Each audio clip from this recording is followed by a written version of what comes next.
guys, so bumili kami nito. Make Gusto Pasta for Maggie. So marami ding ibang flavor to. Pero ito muna yung tinry namin. For this video, ito muna. So nilagyan namin ng tubig. Finalo namin yung instructions naman. So yan. May instructions naman yan sa dito. Instructions na.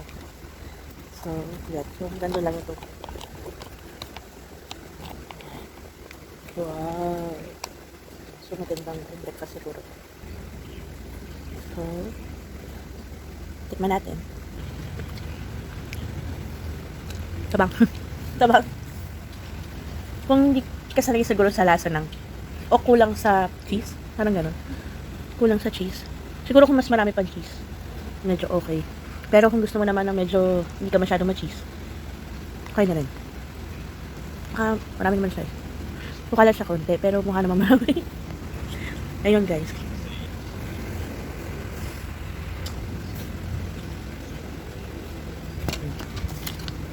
So, ito. So next time siguro yung ibang flavor. Yun.